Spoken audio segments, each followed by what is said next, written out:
Não é segredo que seu computador atual é fruto de uma evolução que levou décadas para chegar onde está, e ainda está muito longe de chegar ao seu final. Se pensarmos que cerca de 10 anos atrás os processadores ainda nem conheciam os núcleos múltiplos, imaginar as máquinas que inauguraram a informática é uma tarefa ainda mais complicada. Você sabia que no início da década de 1950 já existiam computadores? Logicamente, eles não se pareciam nem um pouco com o que temos hoje, mas já realizavam alguns cálculos complexos em pouquíssimo tempo. Nesses 60 anos, elementos desapareceram, componentes foram criados. Então, prepare-se para conhecer um pouco mais sobre essa magnífica história, a evolução dos computadores. A primeira geração de computadores foi marcada por grandes máquinas que pesavam toneladas e o único objetivo de seu processamento era a realização de cálculos. Vamos começar com o Harvard Mark I, um computador eletromecânico que foi concebido em 1930 por Grace Hopper e Howard Aiken e construído em 1944 pela Universidade de Harvard em parceria com a IBM. O Mark I tinha cerca de 17 metros de comprimento, 2,5 metros de altura e pesava cerca de 5 toneladas, e foi a primeira e maior calculadora digital automática de larga escala desenvolvida nos Estados Unidos.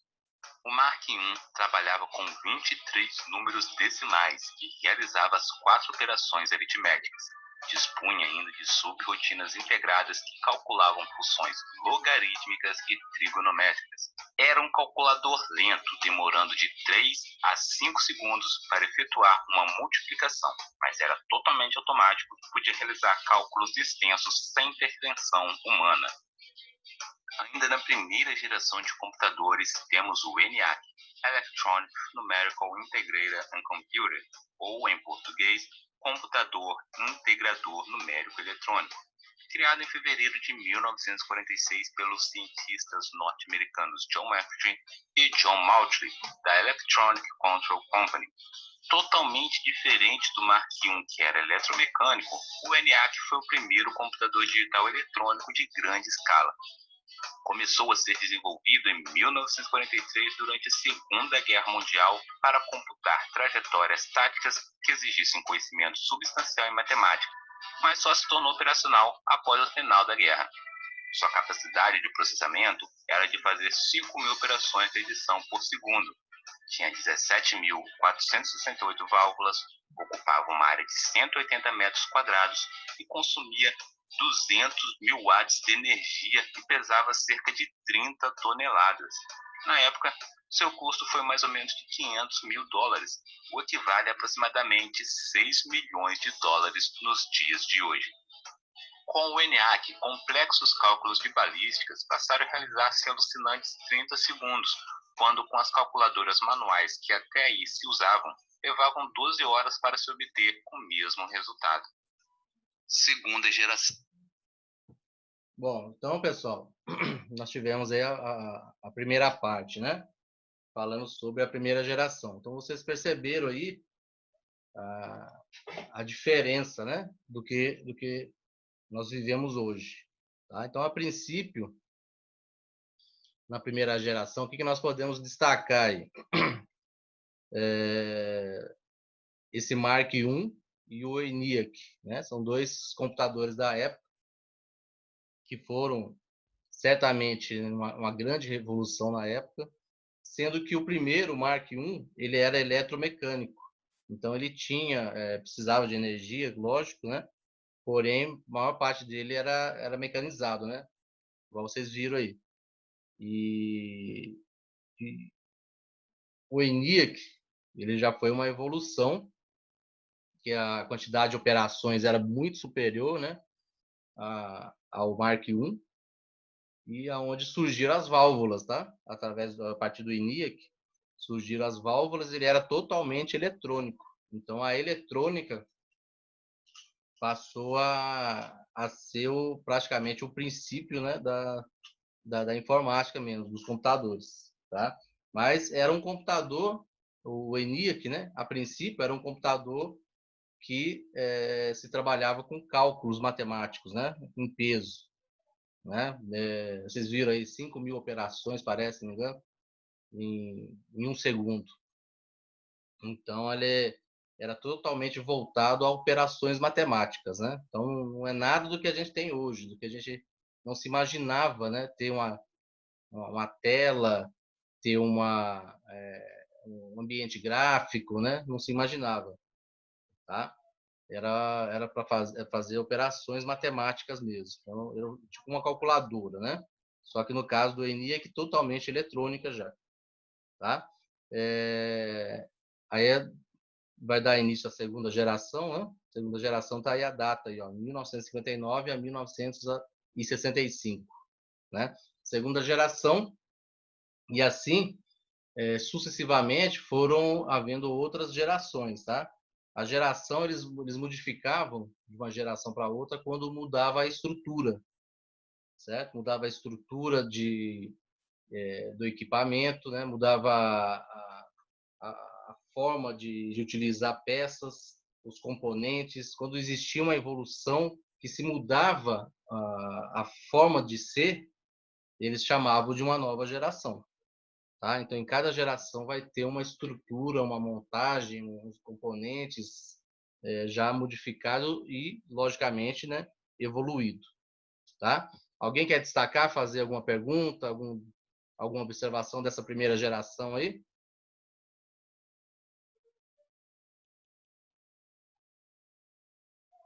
Não? Então, vamos soltar aqui a segunda geração.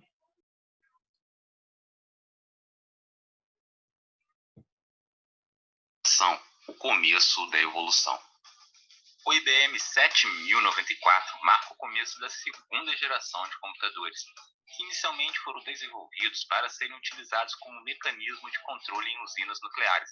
Agora, a nova geração de computadores, ao invés de usar válvulas como componentes, usam um outro componente criado em 1947 pelos laboratórios Bell, os transistores. Componentes criados a partir de materiais sólidos, conhecido como silício. Exatamente o mesmo material é utilizado até hoje em placas e em outros componentes. Existia uma série de vantagens dos transistores em relação às válvulas.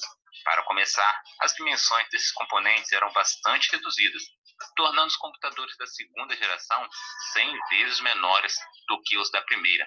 Para se ter uma ideia, o ENIAC pesava 30 toneladas. Já o IBM 7094, seu peso não chegava nem a 1 tonelada. Ele pesava 890 quilos. Além disso, os novos computadores também surgiram mais econômicos, tanto em questões de consumo de energia, quanto em preços de peças. Porém, seu custo ainda era alto e podia chegar a custar até 2 milhões de dólares. Terceira geração, circuitos... Bom, aí vocês viram aí a segunda geração, como que já existiu a evolução, né? Então, a montagem, né, a estrutura do computador totalmente diferente, né? Totalmente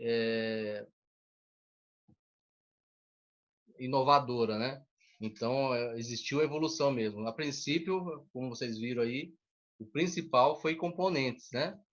As peças, placas e, no caso aí, a válvula, né? Que era tamanho de uma lâmpada para mais e ocupava muito espaço, consumia muita energia, né? E, a princípio, o consumo de energia do transistor é baixíssimo. Então, baixou muito, né? Questão de consumo, questão de tamanho, né? E a evolução dos componentes aí, tá?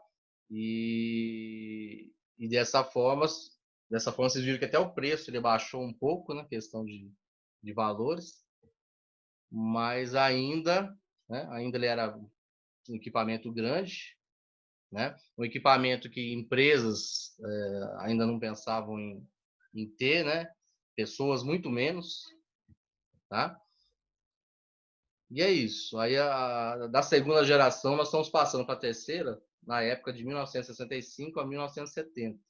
Aí vocês vão ver o tamanho da evolução, né? O José Carlos está falando que a evolução é até rápida. E realmente Se a gente parar para pensar nesse tamanho que é o ENIAC, 30 toneladas, válvulas, e isso foi em 1950, 1960, mais ou menos.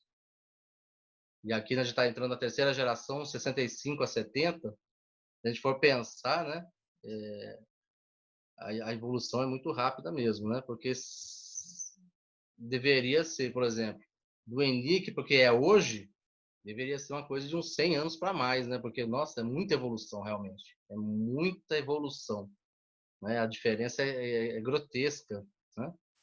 E é coisa de 60, 70 anos, né? Então, a evolução realmente ela é muito rápida mesmo. Tá? Vou soltar a terceira geração aqui, aí a gente destaca a diferença. Vamos ver que agora vai evoluir muito mais. Os integrados. A O terceira emprego de geração materiais de é dos silício circuitos com integrados. condutividade elétrica maior que a de isolante, mas menor que a de condutor, foi chamado de semicondutor. Esse novo componente garantiu um aumento significativo na velocidade e na eficiência dos computadores, permitindo que mais tarefas fossem desempenhadas em períodos de tempo mais curtos. Em 1964, a IBM lança um dos primeiros computadores a utilizar circuitos integrados, o IBM System 360. Este modelo, apesar das facilidades trazidas pelos semicondutores, continuava grande e até pesando mais do que os seus antecessores. Porém, era avançadíssimo para a época, fez com que todos os outros computadores fossem considerados totalmente obsoletos, fazendo com que a IBM vendesse mais de 30 mil unidades.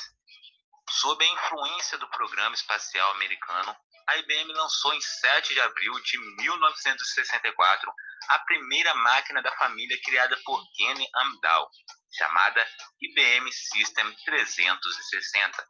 Esses computadores foram projetados para finalidades comerciais e marcaram a tendência de usar circuitos integrados ou pastilhas, que ficaram conhecidas como chips. O 360 incluía um processador central e muitos periféricos, determinando várias opções de expansão, ou seja, o 360 foi o primeiro a apresentar o conceito de modularidade. O comprador poderia adquirir diferentes módulos conforme suas necessidades. Essa flexibilidade permitiu que várias empresas comprassem seu primeiro computador. O modelo mais barato do 360 possuía 8 bits e um endereçamento de memória baseado em bytes. Seu processamento era feito por um conjunto de transistores que já caminhava para um chip. Realizava mais de 2 milhões de operações por segundo e cerca de 500 mil multiplicações. Esse fato tornou seus antecessores obsoletos. Com a terceira geração de computadores, surgiram os teclados para digitação de comandos. Monitores também permitiam a visualização de sistemas operacionais ainda muito primitivos, completamente distantes dos sistemas gráficos que conhecemos e utilizamos no dia de hoje. Quarta geração. Bom, então vocês viram aí, pessoal, que nessa geração que passou a terceira, 1965 a 70, né? Foi praticamente uma revolução, né? A quantidade de operações de um computador eram milhões de operações por segundo. Vocês viram que surgiu o teclado, surgiu o sistema operacional, né? Os computadores passaram a ser modulados, né, por módulos, ou seja, o computador ele poderia ser comprado pelo usuário de uma forma definida pelo próprio usuário, né? Eu poderia, por exemplo, colocar a memória era em módulo, né? Placas de expansão em módulos. Então, assim, aí começou o princípio do que até hoje se mantém, né? Através de módulos. Processador, eu poderia definir um processador a ser utilizado, né? Ele era de encaixe. Então, assim, tudo começou a seguir um ponto já pensando de forma comercial. Igual vocês viram aí, a ideia era essa na época, né? Fazer um equipamento de forma comercial. E o sistema operacional ter programas, né, operações que as empresas necessitariam. Tanto que foi vendido 30 mil unidades, né, igual vocês viram aí. 30 mil unidades já passando a ser para as empresas, né? Então, saiu daquela coisa de equipamento gigante utilizado em exército, utilizado pela força né, de governo, e aí passou a ser agora, terceira geração, algo interessante para as empresas, né? Então, eu vou soltar aqui a quarta geração, que é a era dos computadores pessoais, né? Justamente. Então, agora o que vai evoluir? Vai evoluir ainda os equipamentos, né? A ideia que vocês estão vendo aí é equipamentos cada vez mais rápidos, né? Bem mais rápidos, diminuindo o tamanho, que os componentes vão mudando e vão ficando menores. Então a ideia sempre foi essa, né? É a evolução do tamanho, equipamentos extremamente rápidos, cada vez mais rápidos. No caso aí da quarta geração, vai introduzir a ideia de as pessoas terem computadores pessoais, né? E aonde vai agora, a partir desse momento, vai ter uma grande evolução em questão de sistemas. Vocês vão ver aí, né? Vai surgir sistemas operacionais, gráficos e planilhas, né? Editores de texto, aí vai evoluir essa parte também. É aí que entra também, né? Entra a Microsoft, né? A Apple, né? Steve Jobs da Apple e o Bill Gates, né? Da Microsoft. Eles aparecem nessa época aí e começam a ter a guerra de sistemas. O que antes era somente periféricos, né? Hardware, evolução de computadores. A partir do momento, aí começou a ter a ligação entre máquina, né, computadores, hardware e software. Aí nessa época que assim, que realmente começou uma evolução e todo mundo começou a perceber que o computador era bom, né, que tinha futuro, né? Então eu vou soltar aqui, depois eu faço mais algum comentário para vocês.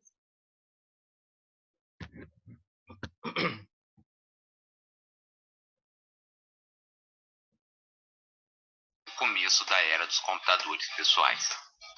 Enfim, chegamos aos computadores que grande parte dos usuários utilizam até hoje.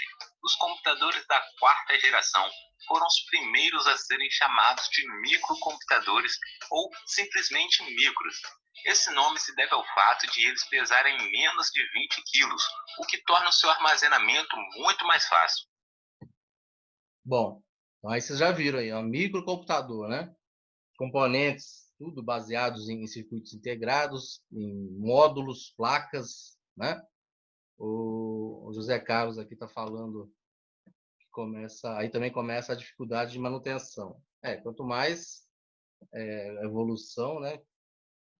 E os componentes ficarem pequenos, né? Realmente dificulta mais, né? Então, vocês viram aí, começou a questão do sistema operacional também, né? Só um minutinho aqui que eu vou soltar de novo.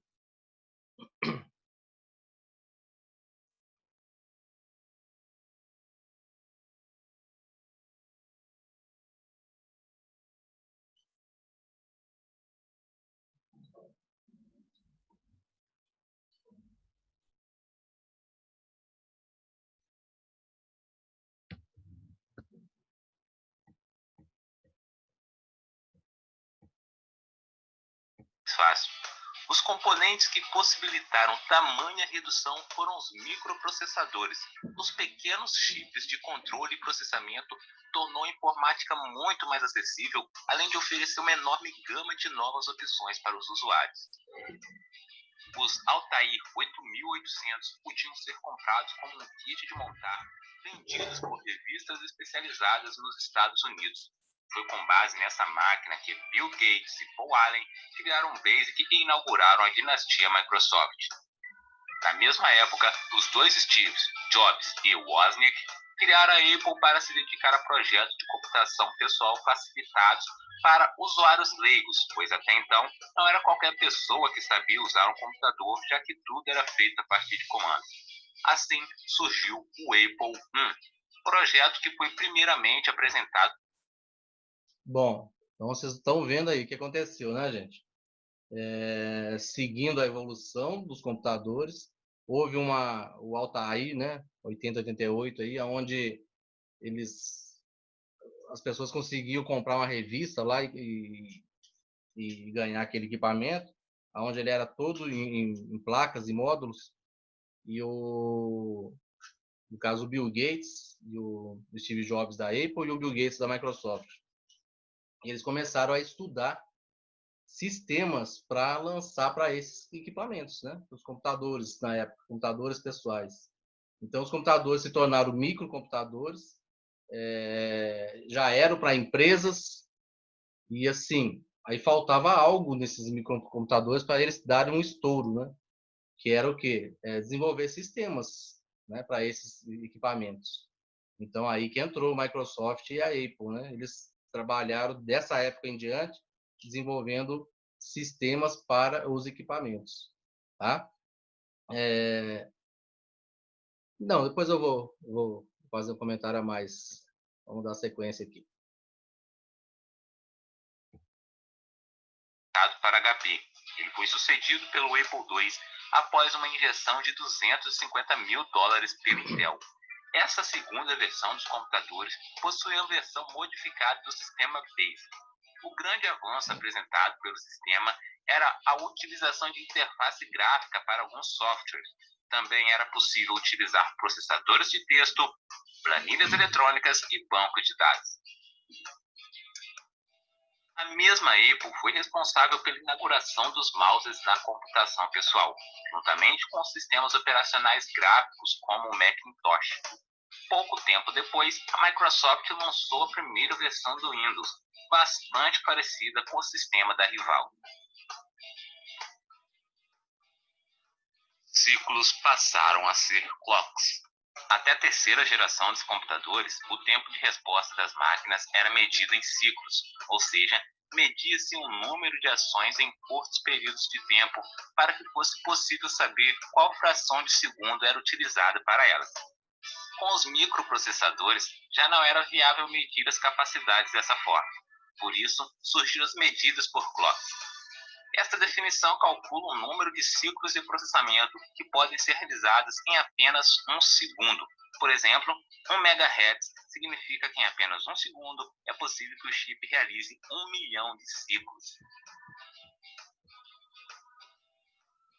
Quinta geração, múltiplos núcleos.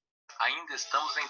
Bom, aí vai vir a quinta geração, né? Só voltar aqui um pouquinho. Só um minutinho, gente.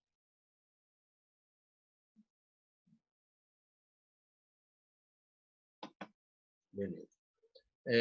Então é o seguinte. Vocês viram a quarta geração, né? Surgiu o mouse, surgiu tudo baseado em software, né? Em programas. Editores de texto, planilhas, banco de dados. Então aí começou o início do desenvolvimento dos sistemas. Porque a evolução dos computadores, dos equipamentos, elas estavam bem grandes, né? De forma que os equipamentos estavam dando muitas respostas, muitos processamentos altos, né?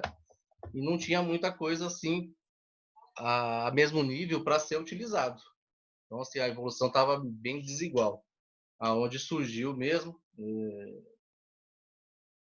no caso aí, Bill Gates e o Steve Jobs, eles surgiram aí realmente para estourar essa parte do sistema.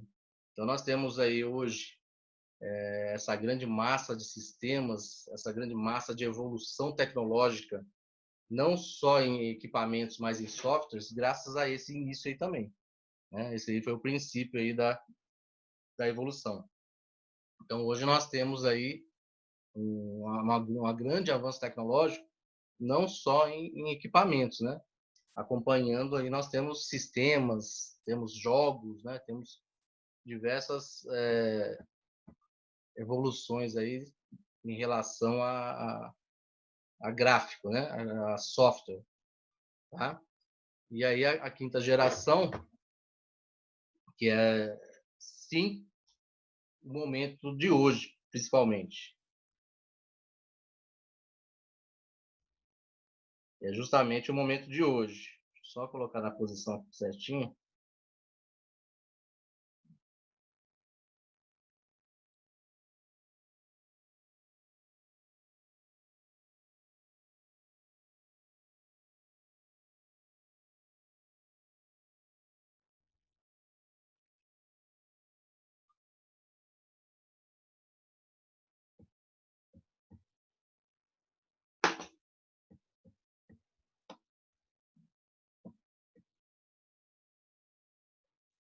Aí aqui sim é a evolução de hoje. Só que o que acontece?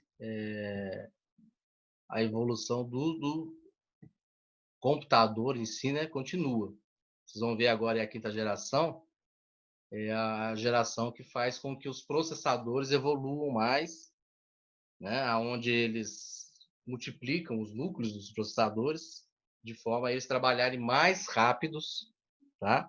Com menor consumo de energia, a ideia é essa, para eles esquentarem menos, tá? Então a evolução está concentrada nisso, nessa geração aí. Fazer os equipamentos ficarem mais rápidos e aquecerem menos. Era uma preocupação, quando surgiu esses processadores aí, uma preocupação violenta. Tanto que, na época, a grande concorrência era entre Intel e AMD. E todos falavam que os processadores da AMD esquentavam mais em relação aos da Intel, né? Então, tinha essa competição. Processadores com maior desempenho possível, com apresentação de gráfico, ambientes gráficos melhores, porque o processador tem que acompanhar os ambientes gráficos que surgiam na época, né? E menor aquecimento possível. Tá? Ainda nesse início aí, não tinha a preocupação de diminuir mais ainda. Diminuir em relação a notebook, em relação a celular. Então, assim, no início dessa época aí, ainda não estava com essa meta, né? Mas logo, assim, foi coisa rápida, né? Que aí começaram a surgir os notebooks e os celulares, aí sim, aí tinha que diminuir o tamanho para conseguir, né, chegar no ponto dos notebooks e celulares. Vamos lá, vou soltar aqui. Quinta geração, múltiplos núcleos. Ainda estamos em transição de uma fase em que os processadores tentavam alcançar clocks cada vez mais altos para uma fase em que o que importa mesmo é como esses clocks podem ser melhor aproveitados. Deixou de ser necessário atingir velocidades de processamento superiores aos 2 GHz, mas passou a ser obrigatório que cada chip possua mais de um núcleo com essas frequências. Começou a chegar ao mercado os processadores que simulavam a existência de 2 núcleos de processamento. Depois, chegou os que realmente apresentavam 2 deles. Hoje, há processadores com 4 núcleos e outros utilizados por servidores que já oferecem 8. Com tanta potência executando tarefas simultâneas, surgiu uma nova necessidade, pois quanto mais tarefas são executadas por um computador, mais energia é consumida. Para combater este problema, as empresas fabricantes de chips passaram a pesquisar formas de reduzir o consumo sem diminuir as capacidades de seus componentes. Foi então que nasceu o conceito de processamento verde. Processadores Intel Core Sandy Bridge eram fabricados com a microarquitetura reduzida, fazendo com que os clocks sejam mais curtos e menos energia elétrica seja gasta. Ao mesmo tempo, esses processos são mais eficazes. Logo, a realização de tarefas com este tipo de componente é boa para o usuário e também para o meio ambiente. Vale dizer que isso também se aplica a Ivy Bridge, Skylake e todas as outras famílias. Outro elemento envolvido nessas conceituações é o processo de montagem. As fabricantes buscam incessantemente formas de reduzir o impacto ambiental de suas indústrias. Os notebooks, por exemplo, estão sendo criados com telas de LED, muito menos nocivos à natureza do que as de LCDs comuns. Como seria a sexta geração de computadores? Há quem diga que a sexta geração de computadores se dará por meio da inteligência artificial. Outros discordam, dizendo que robôs não fazem parte dessa denominação. E há quem diga que computadores de sexta geração seriam os computadores que utilizam supercondutores como matéria-prima para seus processadores. Utilizando da supercondutividade, esses processadores não perderiam eletricidade para o calor devido à resistência, ganhando assim performance e economizando energia. Estima-se que o ganho de performance seria de aproximadamente 30 vezes a performance de um processador da mesma frequência que utilize metais comuns. Porém, atualmente, nenhum material trabalha em condições ambientes comuns como supercondutor, impossibilitando seu uso comercial. O fato é que não podemos negar que o homem vem incessantemente trabalhando para cada vez mais melhorar suas máquinas. Quem imaginaria 60 anos atrás que um computador com tamanha capacidade de processamento poderia caber na palma de uma mão? Ou, hoje em dia, quem poderia imaginar que há 60 anos um computador podia pesar até 30 toneladas e não tinha nem metade da capacidade de processamento de um smartphone? E você, como acha que serão as próximas gerações de computadores? Meu nome é Manuel e você acabou de assistir a mais um vídeo. Então, gente, aí nós tivemos esse conceito aí, igual eu falei com vocês, né? Vocês viram aí como que é a evolução, né? É bem interessante e a gente consegue ver, igual o José falou, né? Como que a evolução é rápida, como que vai se transformando e aí já estão pensando em inteligência artificial, que ela já existe, né? De fato, mas se vai ser a sexta geração ou não. E estudando componentes, né? Na verdade, o estudo é componentes. Eles têm que fazer com que componentes tenham desempenhos maiores, só que preocupando com o consumo de energia e a temperatura, né? Então, a ideia praticamente é essa, né? O desenvolvimento. E uma coisa que eu destaco, que é o que eu vou passar depois do outro vídeo, é a comunicação, é a linguagem da máquina. Eles podem pensar e talvez, né, desenvolver em cima disso, porque seria a resposta, né? Apesar que, assim, bilhões por segundo, mas, né, é algo a se estudar, porque desde o início até hoje é a mesma linguagem, né? A mesma comunicação, tá? Então, eu vou encerrar aqui, que já está com menos de um minuto, não vai dar para estender muito. Desejo a todos um bom final de semana aí, uma boa semana. Vou mandar o formulário para vocês em relação à aula de hoje, tá? E na próxima aula, próximo encontro, a gente vai estudar em relação a esse sistema binário e finalizar depois a parte de componentes eletrônicos, né? A gente vai ter uma aula de multímetro aí para a gente trabalhar. Beleza? Um abraço.